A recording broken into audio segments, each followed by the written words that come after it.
Active education YouTube channel मध्ये आपले स्वागत करत आहे। आपणासाठी एक महत्वपूर्ण दिलासादायक बातमीचे स्पष्टीकरण करत आहे।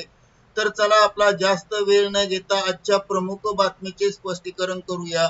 मित्रांनो, आपली आजची प्रमुख बातमी आहे बिग ब्रेकिंग न्यूज। 8व्या वेतन आयोगात बदल, कर्मचाऱ्यांसाठी मोठे अपडेट। 30 एप्रिल पर्यंत प्रक्रिया बंद, 30 एप्रिल नंतर नवीन नियम। या संदर्भामध्ये सविस्तर माहिती जाणून घेऊया। नमस्कार मित्रांनो, पुन्हा एकदा आपले हार्दिक स्वागत। आताच्या घडीची सर्वात मोठी ब्रेकिंग न्यूज जाणून घ्या सविस्तर अपडेट या व्हिडिओच्या माध्यमातून। पुढील प्रमाणे ब्रेकिंग न्यूजचे स्पष्टीकरण। ब्रेकिंग न्यूजचे स्पष्टीकरण करण्यापूर्वी आपण जर ऍक्टिव्ह एज्युकेशन युट्यूब चॅनलवर नवीन असाल तर चॅनलला लाईक, शेअर आणि सबस्क्राईब करायला विसरू नका।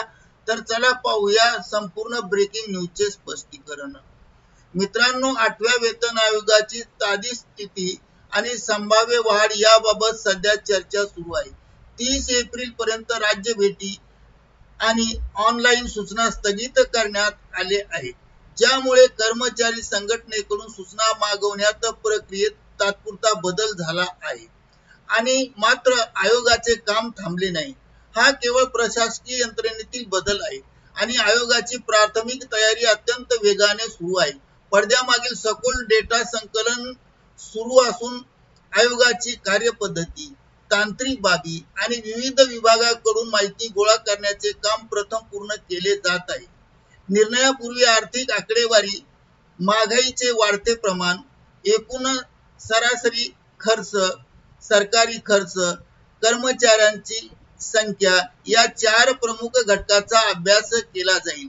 8व्या वेतन आयोग लागू झाल्यास पगारात मोठी वाढ होण्याची शक्यता वर्तवली जात आहे।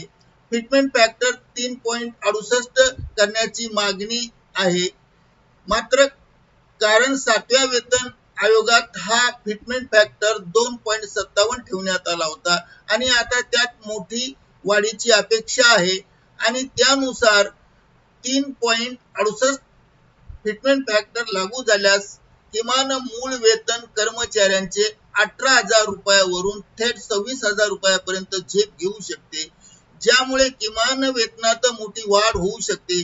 पगाराव्यतिरिक्त भत्त्यांची मोठी पुनर्रचना अपेक्षित आहे।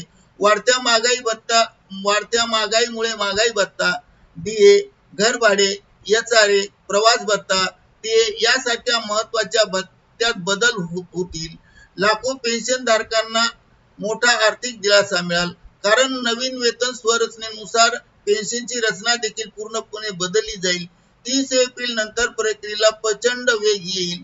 डेटा संकलन पूर्ण झाल्यावर राज्य भेटी होईल, ऑनलाईन प्रस्ताव मागवले जातील, कर्मचारी संघटनेची थेट चर्चा पुन्हा सुरू होईल। अंमलबजावणीची शक्यता 2026 किंवा 2027 मध्ये होणार आहे। सरकारकडून अद्याप अधिकृत घोषणा झाली नाही, मात्र विविध वृत्तांमार्फत अहवाल याच कालमर्यादेकडे निर्देश करत आहे। ही अत्यंत महत्त्वाची माहिती तुमच्यापर्यंत तुमच्या कुटुंबातील इतर सरकारी कर्मचारी कोणी असेल आणि पेन्शनधारकांसोबत नक्की शेअर करा आणि पुढील अपडेटवर लक्ष ठेवा। लवकरच पुढील अपडेट घेऊन आपण येणार आहोत। करिता ऍक्टिव्ह एज्युकेशन युट्यूब चॅनलने हा व्हिडिओ आपल्या माहितीस्तव व्हायरल केला आहे। मित्रांनो, आपणास आवडल्यास लाईक, शेअर आणि सबस्क्राईब करायला विसरू नका। धन्यवाद। थँक्यू.